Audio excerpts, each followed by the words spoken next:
పాలు తాగే పిల్లలు ఇక్కడ నించోవాలి. మేము నించోని లైన్ లో అక్కడ మమ్మల్ని పంపించట్లేదు. మేము నించోవాలి. గెలిపించింది అందుకోసమేనా? అంతగానే కొడుతున్నారు మాకు. దేనికి ఈ దెబ్బలు చూడు ఎంత కొడుతున్నారో వాళ్ళు. కట్టించి లాఠీ చార్జి మొత్తం సీసీ కెమెరాలో చూడండి ఎట్లా కొడుతున్నారు. వాళ్ళు పోలీసు వాళ్ళేనా? అసలు ఇలాంటి దానికైనా మేము గెలిపించింది వాడికి.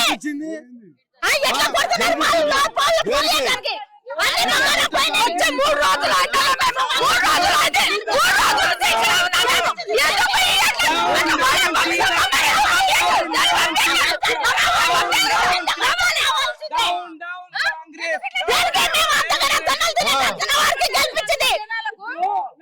చాలా మంది మీడియా వాళ్ళు వచ్చి మామూలుగా అడుగుతున్నారు. ప్రజల్ని అడుగుతున్నారు ఏమని, ఈ ప్రభుత్వం ఎట్లుందని అడుగుతున్నారు. వేసు ప్రభుత్వం, ఈ ప్రభుత్వం బాగాలేదు. ఇప్పుడు మేము అక్కడ 2-3 గంటలు నించున్నాం, మమ్మల్ని పంపించలేదు.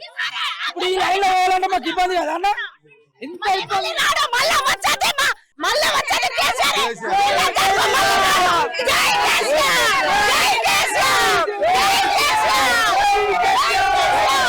అందరి మాట కొంచెం అర్థం చేసుకోవాలి. అందరికి సీతక్క ఏం చేసిందో ఏమో తెలియదు, మీకు తెలుసు అది. కాకపోతే పబ్లిక్ కి